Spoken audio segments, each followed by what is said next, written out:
तो नमस्कार साथियों, सबसे पहले आप सभी के हमारे यूट्यूब चैनल पर स्वागत है और उम्मीद करते हैं आप लोग बहुत बढ़िया होंगे। और आज हमारा वास्तविक संख्या का दूसरा दिन है, यानी कि इसको हम डे 2 कह सकते हैं। और जो हमने कल तक जो पढ़ा है, हमने प्राकृत संख्या के बारे में पढ़े हैं। क्या आप बता सकते हैं कि प्राकृत संख्या किसे कहते हैं? ये बता सकते हैं कि पूर्ण संख्या किसे कहते हैं, है ना? सबसे पहले आपको हम एक रिवीजन करवाते हैं, रिवीजन, ठीक ना? उसके बाद हमने बताया है कि पूर्णांक संख्या किसे कहते हैं। सबसे पहले ना, प्राकृत संख्या किसे कहते हैं, तो वैसी संख्या, है ना, जो वस्तु को गिनने के लिए हम प्रयोग करते हैं उसे हम प्राकृत संख्या कहते हैं, ठीक ना। तो अगर कहेंगे लिखा कैसे जाता है, तो कहेंगे 1 2 3 4 डॉट डॉट के अनंत तक ये जाता है जी, ठीक ना। कहाँ तक जाएगा? अनंत तक होता है जी, ठीक। अब कह रहा है कि पूर्ण संख्या किसे कहते हैं, तो वैसी, है ना, तो प्राकृत संख्या में जीरो को शामिल करने पर, प्राकृत संख्या में जीरो को सम्मिलित करने पर यह पूर्ण संख्या होती है। यानी कि ऐसे लिखते हैं प्राकृत संख्या, लिखते हैं ना, ये प्राकृत संख्या हो, केवल हम जीरो को सम्मिलित कर देंगे तो ये हमारा क्या हो जाएगा? पूर्ण, है ना, पूर्ण संख्या। अब कहेगा कि पूर्ण संख्या किसे कहते हैं, तो पूर्ण संख्या होता है क्या, है ना, कि पूर्ण संख्या के, है ना, पूर्ण संख्या के प्राकृत संख्या के ऋणात्मक, पूर्ण संख्या के समुच्चय में, पूर्ण संख्या के समुच्चय में प्राकृत संख्या के, है ना, ऋणात्मक मान लेने पर या तो शामिल करने पर, है ना, पूर्ण, यानी कि पूर्णांक संख्या होती है। तो पूर्णांक संख्या कैसे होगा, तो जीरो से स्टार्ट करेंगे, 0 1 2 3 डॉट डॉट के अनंत तक हो जाएगा। ये माइनस का 1, माइनस के 2, माइनस के 3, ये भी कहाँ तक जाएगा? अनंत तक जाएगा। यही हमारा था कल का, जो हमने कल किए थे, ठीक ना। आज जो हम लोग पढ़ने वाले हैं, आज हम क्या पढ़ने वाले हैं, आज हम लोग सीखेंगे ना, सबसे पहले सम संख्या किसे कहते हैं। क्या आप बता सकते हैं कि सम संख्या किसको कहते हैं? सम संख्या किसे कहते हैं? क्या आपको पता है कि सम संख्या किसको कहते हैं? हम एक एक चीज को ना, आपको एक एक चीज को इसमें कवर करने वाले हैं, यानी कि हमें जाना जाता है कॉन्सेप्ट की तरह से, ठीक है ना। यानी कॉन्सेप्ट के में हम पहले क्लियर करवाते हैं, उसके बाद मैथ को बताते हैं, ठीक। तो सम संख्या किसे कहते हैं? वैसी संख्या जो दो से भाज्य हो जाए उसे हम सम संख्या कहते हैं। क्या होगा कि वैसी संख्या जो जो दो से भाज्य हो उसे सम संख्या कहते हैं ना, कहते हैं। या तो आप ऐसे कह सकते हैं, दूसरी भाषा में कह सकते हैं, वैसी संख्या जो दो से पूरा पूरा पूरा पूरा कट जाए, है ना, कट जाए, उसे हम सम संख्या कहते हैं जी, ठीक। अच्छा, सम संख्या लिखा कैसे जाएगा? अगर कहेगा कि आप जैसे में बताइए, तो जैसे में हम कैसे लिखेंगे बताइए। अब कहेगा कि जैसे में बताइए, तो सम संख्या क्या होता है? कहा है कि वैसी संख्या जो दो से पूरा पूरा कट जाए उसे हम सम संख्या कहते हैं। तो जैसे में हमारा क्या आ जाएगा? 2 4 6 8, है ना, 10 आएगा, उसके बाद 12 आएगा, डॉट डॉट के ये भी कहाँ तक जाएगा? अनंत तक जाएगा जी, ठीक है ना, अनंत तक जाएगा। ये सब हमारा क्या हो गया, है ना, ये हो गया सम संख्या, ठीक है, सम संख्या हो गया। अब सम संख्या जो है, अब कहेगा, आपको अगर कह देगा कि सम संख्या के सबसे छोटी संख्या बताइए, कि सम संख्या में सबसे छोटी संख्या क्या होगा, और सम संख्या में सबसे बड़ी संख्या क्या होगा, है ना, सम संख्या में सबसे छोटी संख्या क्या होगा और सम संख्या में सबसे बड़ी संख्या क्या होगा, तो छोटी संख्या कहेंगे भाई मेरे 2 होगा। लेकिन अगर बड़ी संख्या की बात करेगा, बड़ी संख्या की बात करेगा आपसे, तो क्या कहना है? अनंत होगा, है ना, क्या होगा? अनंत होगा, ठीक है ना, अनंत होगा। ये होता है हमारा बड़ी संख्या, ठीक है, ये हो गया बड़ी संख्या। अब कहेगा इसमें से कि दो क्रमागत सम संख्या का अंतर बताइए, है ना, क्या कहेगा कि दो क्रमागत क्रमागत सम संख्या का, है ना, दो क्रमागत सम संख्या का अंतर बताइए। तो अंतर कितना कहा? अच्छा, इसके और इसके बीच में अंतर कितना है? यानी कि दो में हम दो को प्लस किए हैं, यानी कि 4 आ रहा है, यानी यही बीच का जो अंतर है ना, इसी को अंतर कहते हैं। तो कितना का अंतर हो गया? 2 का अंतर हो गया, ठीक है ना? 2 का अंतर हो गया। उसके बाद अगर हम कहेंगे कि 2 क्रमागत सम संख्या का सम संख्या का मौसा क्या होगा, है ना? मौसा क्या हो जाएगा? तो मौसा भी इसका कितना हो जाएगा? 2 हो जाएगा, ठीक ना? अगर आपको एक चीज हम बनाने के लिए कहे, है ना, अगर आपको हम एक चीज कहे कि प्रथम सम संख्या का योग बताइए, पहला अगर एक सवाल देते हैं कि प्रथम, है ना, प्रथम 10 सम संख्या का 10 सम संख्या का योग्य बताइए, तो योग क्या होगा? योग मतलब कह रहा है कि 10 गो सम संख्या को जोड़ना है, कितना होगा? यानी कि जैसे देखिए 2 4, है ना, 6 8 8 हो गया, 10 12 12 हो गया, 14 16 18 20, क्या हो गया? 1 2 3 4 5 6 7 8 9 10, है ना? ये हो गया 10। यानी कि इतना प्रथम सम संख्या का योग निकालने के लिए कहा गया था। तो भाई अगर इसको हम इस तरह से अगर हम जोड़ना शुरू करेंगे ना, काफी लंबा समय लगेगा। क्या होगा या नहीं होगा? काफी लंबा समय होगा। तो इसके लिए ना एक फॉर्मूला आता है कि अगर आपको ऐसे बनाने के लिए कहेगा, तो आप कहिएगा कि प्रथम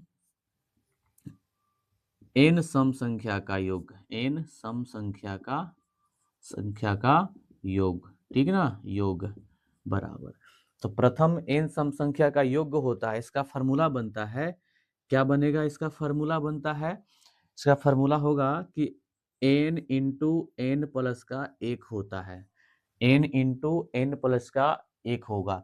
अगर आपको ये जो दिया गया है 10 है, तो ये n के जगह पर लिखना है, पहले लिखेंगे n, है ना, फिर से इंटू, तो n के जगह पर फिर से 10 प्लस में 1 है ना, बराबर में, तो 10 का हम 10 लिखेंगे, 10 और है ना, 10 और 1 कितना हो जाएगा? 11, तो गुने 11 लिखेंगे।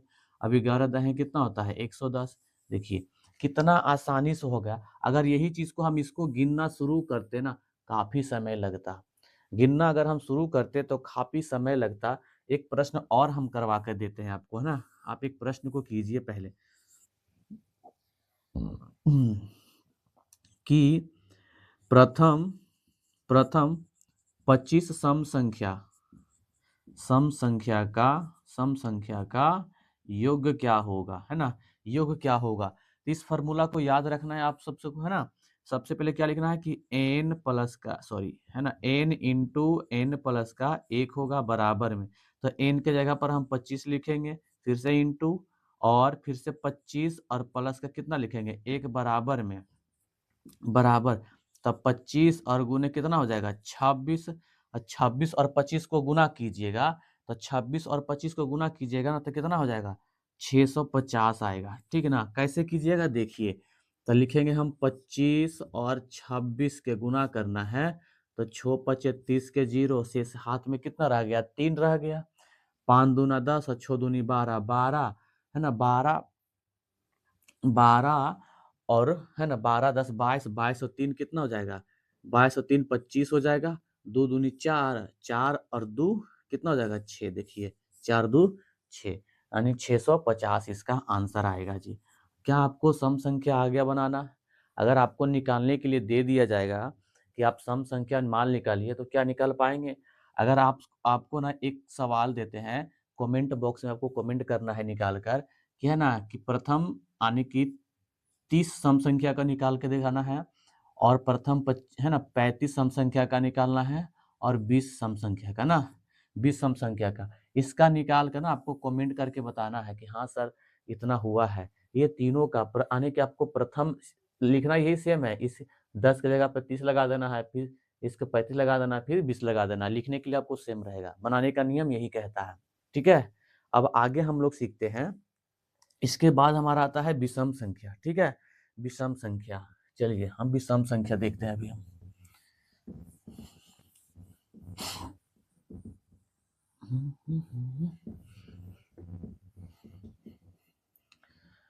अब हम लोग देखने वाले हैं विषम संख्या, ठीक है ना? विषम संख्या, विषम संख्या, ठीक है। तो विषम संख्या क्या होगा? तो विषम संख्या कह रहा है कि वैसी संख्या जो 2 से पूरा पूरा भाग ना लगे उसे हम विषम संख्या कहते हैं, ठीक ना। यानी कि वैसी संख्या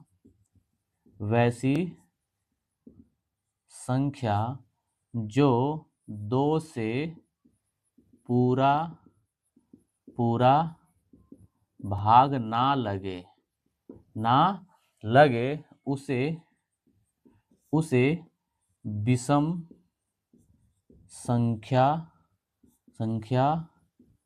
कहते हैं, ठीक ना। वैसी संख्या जो दो है ना, 2 से पूरा पूरा भाग ना लगे उसे हम विषम संख्या कहते हैं, ठीक। तो अगर कह देगा कि विषम संख्या होता क्या है तो आप कैसे बताइएगा? कहेगा आप जैसे में करके बताइए कि जैसे में क्या होगा, है ना। जैसे में क्या होगा? विषम संख्या होगा 1 3 5 7 9 11 डॉट डॉट की यहाँ भी अनंत तक जाएगा, है ना। इसको भी हम क्या लिख सकते हैं? और भी आगे लिख सकते हैं, ये अनंत तक जाएगा, ठीक ना। अब कहेगा भाई कि आप सबसे पहले ये बताइए कि विषम संख्या में सबसे छोटी संख्या क्या होगा? सबसे छोटी संख्या क्या होगा? तो 1 होगा। अब कहेंगे सबसे बड़ी संख्या को बताइए, सबसे बड़ी संख्या क्या हो जाएगा? अनंत हो जाएगा। होगा नहीं होगा? अनंत हो जाएगा। अब कहेगा कि 2 क्रमागत विषम संख्या का अंतर बताइए कि 2 है ना, 2 क्रमागत विषम संख्या का क्या बताना है कि 2 क्रमागत विषम संख्या का अंतर क्या होगा? अंतर पूछा है। उसके बाद आपसे पूछ रहा है ना कि 2 क्रमागत विषम संख्या का मौसा क्या होगा, है ना। मौसा क्या होगा? तो सबसे पहले 2 क्रमागत विषम संख्या का अंतर बताना है। तो अंतर जब पूछ रहा है तो 2 होगा, क्योंकि देखिए यहाँ पर जो अंतर है कितना है, यानी कि 1 में हम 2 को प्लस कर रहे तब जाकर ये 3 हो रहा है, 3 में हम 2 को प्लस करें तब जाकर ये 5 हो रहा है। जो अंतर है तो कितना का अंतर है? तो 2 का अंतर है। लेकिन 2 क्रमागत विषम संख्या का अगर मौसा पूछेगा तो 1 होगा जी, ठीक ना, 1 होगा। यही था यानी विषम संख्या का। अच्छा, इसको हम करेंगे कैसे? अगर बनाना होगा कि अगर आपको कह देगा एक सवाल देकर कि प्रथम 15 विषम संख्या का ना, 15 विषम संख्या का योग्य बताइए कि योग्य क्या होगा, है ना, योग्य क्या होगा। तो सबसे पहले इसको जो है ना हम प्रथम एन स्क्वायर से सूचित करते हैं। क्या करते हैं इसको? यानी कि एन कहते हैं ना, एन हो जाएगा एन विषम संख्या, है ना, विषम संख्या। तो प्रथम एन विषम संख्या बराबर क्या हो जाएगा? तो एन स्क्वायर। क्या हो जाएगा? एन स्क्वायर, ठीक ना, एन स्क्वायर। तो जैसे देख यहाँ पे दिया गया है, क्या दिया गया है कि 15 विषम संख्या का योग्य बताइए। तो फॉर्मूला क्या होता है? N square. तो बराबर में एन के जगह पे 15 लिखा हुआ है तो लिखेंगे हम 15 का स्क्वायर। 15 का स्क्वायर कितना होता है? 225। यही इसका राइट आंसर होगा। क्या आपको कोई दिक्कत है? क्या आपको कोई परेशानी है तो बता सकते हैं, ठीक ना। दूसरा नंबर प्रश्न लेते हैं कि प्रथम, है ना, प्रथम मान कर चलते हैं कि प्रथम 8 विषम संख्या का योग्य बताइए। तो प्रथम 8 विषम संख्या का योग्य क्या होगा? तो हम क्या पहले कहेंगे ना कि n का स्क्वायर होगा। तो n के जगह पर 8 लिखा हुआ है तो 8 का स्क्वायर कितना होता है? 64। तो इसका राइट आंसर कितना हो जाएगा? 64। अगर आपको कह देगा कि, है ना, कि प्रथम प्रथम प्रथम 12 विषम संख्या का ना, 12 विषम संख्या का योग्य बताइए। क्या बताना है? योग्य बताना है। तो प्रथम विषम संख्या का योग्य कितना है? तो पहले कहेंगे सर जी इसका n स्क्वायर होगा। तो 12 का स्क्वायर कीजिए तो कितना होता है? 144। इज राइट आंसर होगा जी, ठीक ना। क्या आपको विषम संख्या निकालना आ गया? क्या आपको सम संख्या निकालने आ गया? अगर सीख लिए भाई मेरे तो एक बार कमेंट कीजिए सर जी हाँ मुझे आ गया ना। एक बार कमेंट जरूर कीजिए ना आप सभी लोग, ठीक है, कमेंट कीजिए आप लोग। उसके बाद हम लोग अभाज्य और भाज्य सीखने वाले हैं, ठीक है। चलिए आगे हम लोग सीखते हैं, भाज्य और अभाज्य सीखेंगे। तो सबसे पहले हम लोग भाज्य संख्या सीखेंगे, है ना, कि भाज्य संख्या कहता किसको है। ठीक है ना, भाज्य संख्या कहता किसको है। सबसे पहले भाज्य संख्या, भाज्य संख्या, ठीक ना। तो भाज्य संख्या किसको कहते हैं, तो सबसे पहले निकालना है कि भाज्य संख्या किसे कहते हैं। इसकी परिभाषा क्या होता है कि एक, है ना, एक बड़ी वैसी संख्या जो स्वयं स्वयं, है ना, स्वयं एक के अलावे किसी अन्य संख्या से भाज्य हो जाए उसे हम भाज्य संख्या कहते हैं। यानी कि एक बड़ी वैसी संख्या, एक बड़ी वैसी संख्या, वैसी संख्या, एक बड़ी वैसी संख्या जो स्वयं, जो स्वयं स्वयं एवं एवं एक के अलावे, एक के अलावे, एक के अलावे किसी किसी अन्य संख्या से, अन्य संख्या से, अन्य संख्या से भाज्य, भाज्य हो, भाज्य हो उसे हम भाज्य संख्या कहते हैं। भाज्य संख्या, भाज्य संख्या कहते हैं, ठीक ना, उसे हम भाज्य संख्या कहते हैं। या तो हम दूसरी भाषा में लिख सकते हैं कि वैसी संख्या जिससे, है ना, जिसके दो से अधिक गुणज हो उसे हम भाज्य संख्या कहते हैं। इसकी दूसरी परिभाषा भी लिख सकता है कि दूसरी, है ना, दूसरी, दूसरी, है ना, भाषा में, दूसरी भाषा में लिख सकते हैं, ठीक ना। दूसरी भाषा में आप क्या लिखेंगे कि वैसी संख्या जिसके, वैसी संख्या, वैसी संख्या जिसके, जिसके दो से अधिक गुणज हो, है ना, वैसी संख्या दो से, है ना, दो से अधिक गुणज हो, दो से अधिक गुणज हो, दो से अधिक गुणज हो उसे, उसे भाज्य संख्या कहते हैं, कहते हैं, ठीक ना। तो जैसे देखिए, अगर आपको जैसे में कह देगा, जैसे में कह देगा 4, 6, है ना, 8, 9, 10, 12, 14, 15 डॉट डॉट के अनंत तक जाएगा। अच्छा, हमने चार चार क्यों लिया, हम कह सकते हैं वैसे अब भाज्य संख्या कह रहा है, भाज्य संख्या कह रहा है यहाँ पे ना कि एक बड़ी वैसी संख्या जो स्वयं, स्वयं यानी खुद एवं एक के अलावे, यानी एक के अलावे किसी अन्य संख्या से भाज्य हो उसे हम भाज्य संख्या कहते हैं। या तो हम कह सकते हैं वैसी संख्या जो दो से अधिक गुणज हो उसे हम, है ना, उसे हम क्या कहते हैं, भाज्य संख्या कहते हैं। जैसे में हमने 4 लिया। अच्छा, 4 को हम कितना गुणज लिख सकते हैं, अगर हमने 4 लिखा तो 4 को हम कितना गुणज कर सकते हैं। पहला तो 1 हो गया, दूसरा इसका 2 हो जाएगा, दूसरा ही 2 हो जाएगा, तीसरा इसका क्या हो जाएगा, 3 हो जाएगा। यानी 1, 2, 3 ये क्या इसका गुणज है, ठीक है ना। तो इसमें से कह रहा 2 से अधिक गुणज हो, यही इसका होगा, ठीक ना, यही होगा, ठीक है ना। चलिए, अगर अगर अगर आपको कह देगा कि 4 का गुणज कितना हो जाएगा, तो 4 को अगर हम 4 को गुना करते हैं 2 से, कितना होता है, 8 होगा। अब यही 4 को अगर हम भाग कर देते हैं तो कितना होता है, 2 होता है ना। तो ये तरीका सब अलग अलग है इसका अनिभाज्य और अभाज्य बनाने का, आप बता सकते हैं, ठीक ना। या तो नोट में आप ऐसे लिख सकते हैं, इसका अगर गुणज, आप अगर इसका गुणज निकालना चाहते हैं, अगर रियल में गुणज निकालना चाहते हैं तो सबसे पहले क्या करेंगे, देखिए, अगर आप 10 का निकालना चाहते हैं तो 10 का गुणज निकालिए। तो 10 का गुणज क्या है, ये जो अभी हमारा ये दिया गया ये भाज्य संख्या है, ठीक है ना। जो भाज्य संख्या है और जो गुणनखंड में निकलेगा, जो गुणज में आएगा ना, वो अभाज्य संख्या में आएगा। कैसे आएगा, जैसे देखिए, इसका अगर तोड़ते हैं तो ये 2 के कितने बार में टूट जाएगा, ये 5 बार में, 5 बार में। तो इसका गुणनखंड क्या लिखेंगे, यानी 2 गुने क्या लिखेंगे, 5, जो दिया गया है ना, यही हमारा क्या हो जाता है, अभाज्य संख्या होता है जी, ठीक ना। अभाज्य संख्या होगा। यानी कि जो 10 को हमने तोड़ा है वही क्या कहला गया है, अभाज्य संख्या। जैसे आप समझिए ना, अगर आपको 40 को कह देगा ये 40 हमारा क्या है, भाज्य संख्या है, तो भाज्य संख्या तो इसको 2 से तोड़ेंगे ना, कितने बार में टूटेगा, 20 बार में। फिर 2 से तोड़ेंगे कितने बार में, 10 बार में।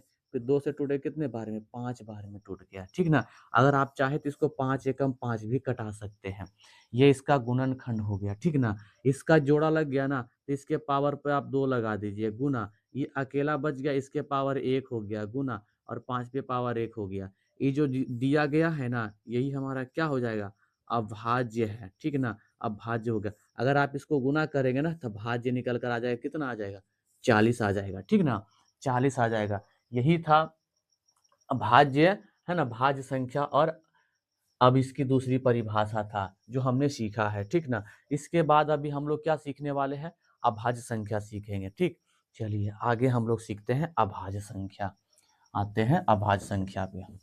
अगर कोई डाउट होगा आप सभी को तो कमेंट करके बताइएगा आप लोग, ठीक ना। कमेंट करने ना भूलें आप लोग, ठीक।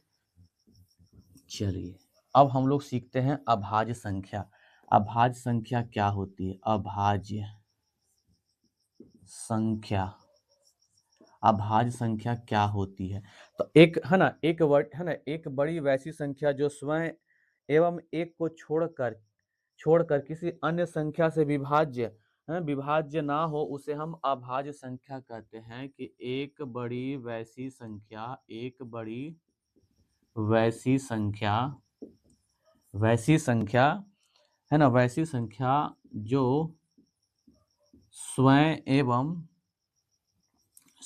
एवं एक को छोड़कर, एक को छोड़कर किसी ना किसी अन्य संख्या, अन्य संख्या, अन्य संख्या से विभाज्य हो, से विभाज्य हो, विभाज्य हो, विभाज्य हो, है ना, विभाज्य ना हो, ठीक ना, विभाज्य ना हो, उसे उसे उसे अभाज्य, है ना, अभाज्य संख्या, संख्या कहते हैं, है ना, उसे हम अभाज्य संख्या कहते हैं, ठीक ना।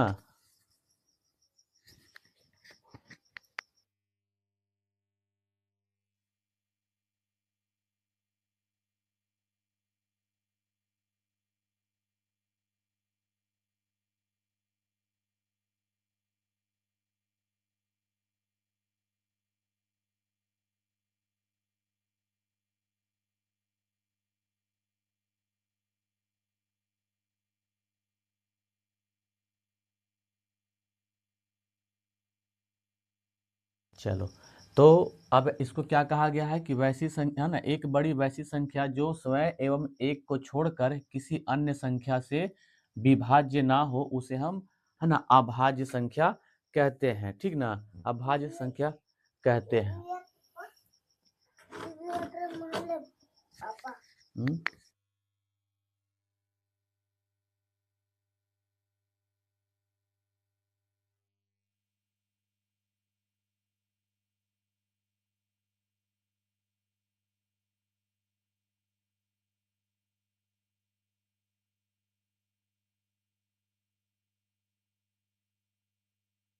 ठीक, चलिए अब अगर आप इसको दूसरी भाषा में लिखना चाहते हैं, दूसरी भाषा, आप इसको दूसरी भाषा में लिखना चाहते हैं, दूसरी भाषा में क्या, वैसी संख्या जिनके केवल 2 गुणज हो, है ना, वैसी संख्या, वैसी संख्या, वैसी संख्या, है ना, वैसी संख्या जिसके केवल, जिसके केवल 2 गुणज हो, 2 गुणज हो, है ना, 2 गुणज हो, उसे हम क्या कहते हैं, अभाज्य संख्या कहते हैं जी, ठीक ना, उसे हम अभाज्य संख्या कहते हैं। भाई मेरे अगर जैसे में कहेगा कि जैसे में बताइए, तो सबसे पहले जैसे में क्या लिखेंगे, तो जैसे में लिखेंगे ना, आपको हम 3 लिखाएंगे, 7 लिखाएंगे ना, 5 भी हो जाएगा, ठीक ना, 5 हो जाएगा, 7 हो जाएगा, 11 हो जाएगा, और 15 होगा क्या, 15 होगा।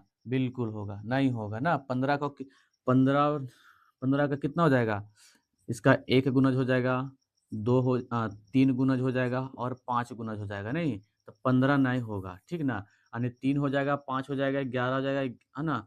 13 हो सकता है ना, 13 हो जाएगा, 17 हो जाएगा, 19 हो जाएगा, 21 हो जाएगा। क्या 21 होना नहीं होगा, है ना, 21 भी नहीं होगा, इसका भी 3 1 हो जाता है, 3 हो जाता है, 7 हो जाता है, तो 21 भी नहीं होगा।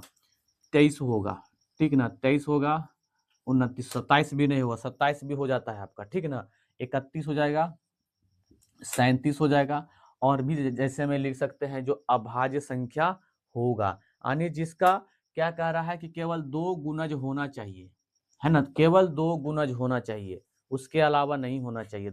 जिसका 2 गुणज होगा वही बन सकता है। इसमें कह रहा है कि स्वयं एवं एक को छोड़कर किसी अन्य संख्या से विभाज्य ना हो, यानी एक होना चाहिए और खुद होना चाहिए, तब जाकर विभाज्य होगा, तब जाकर ये इसको क्या कहेंगे, अभाज्य संख्या कहेंगे।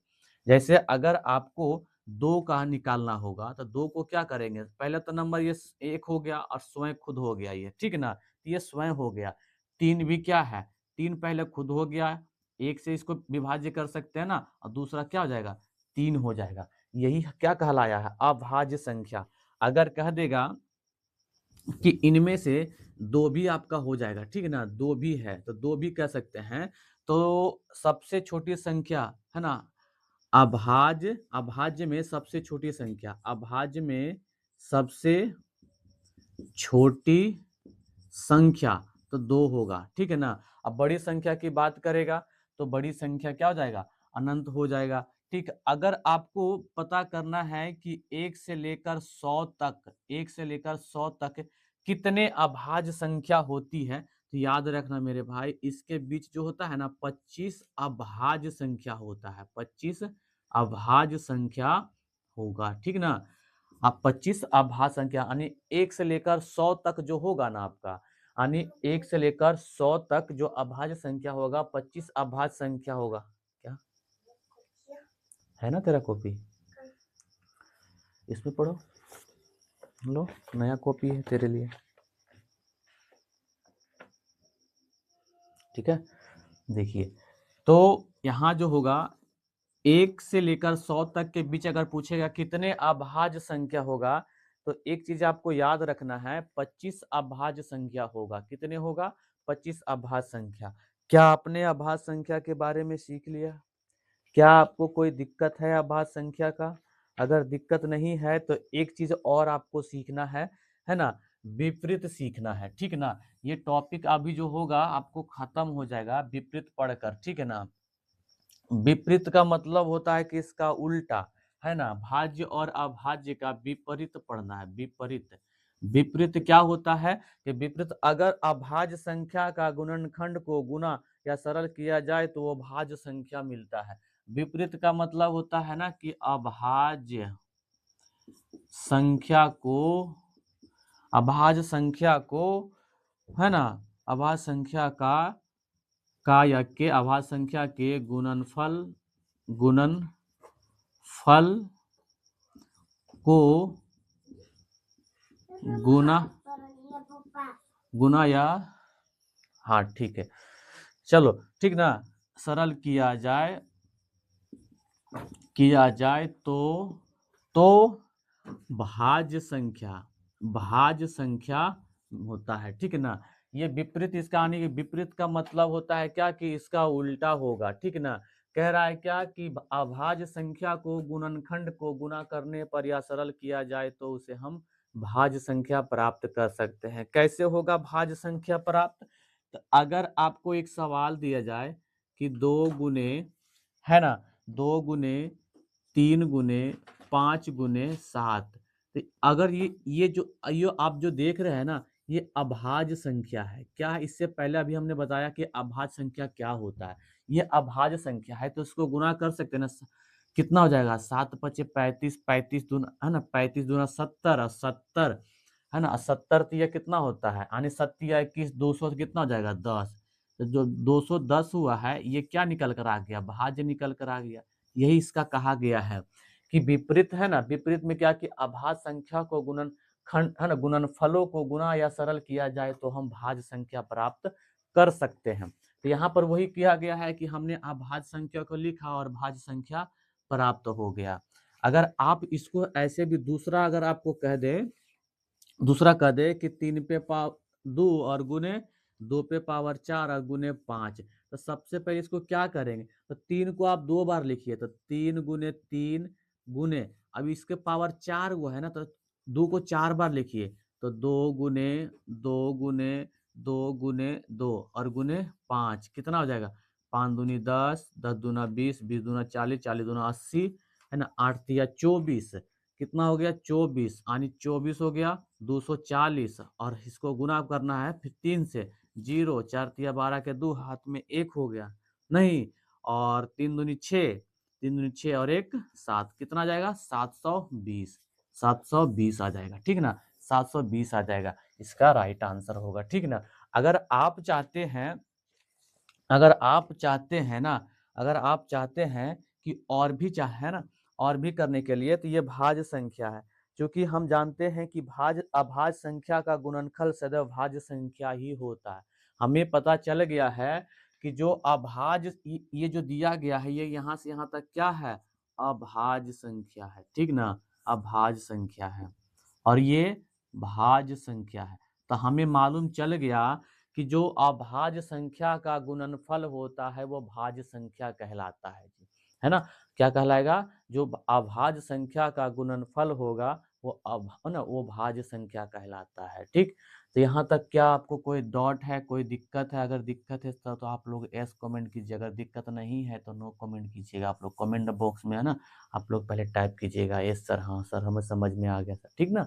चलिए, तो ये था विपरीत आने की जो हमने पढ़ा था अभी, है ना, क्या क्या हो गया, भाज्य संख्या और अभाज्य संख्या। अभी हमें 2 चीज और गौर करना है, अभी अगले क्लास में हम लोग सीखेंगे परिमेय के बारे में ना, परिमेय संख्या और अपरिमेय संख्या, ठीक है ना, अपरिमेय संख्या सीखने वाले हैं अगले टॉपिक में। अभी हमने क्या क्या सीख लिया है, भाज्य संख्या और अभाज्य संख्या और इसका विपरीत सीखे हैं, ठीक।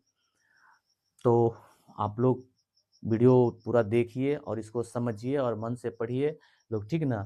अगर कोई डाउट होता है, कोई दिक्कत होता है, तो हमारे कमेंट बॉक्स में कमेंट को टाइप कीजिए कि हाँ सर हमें ये दिक्कत हुआ है, तब हम समझ पाएंगे ना।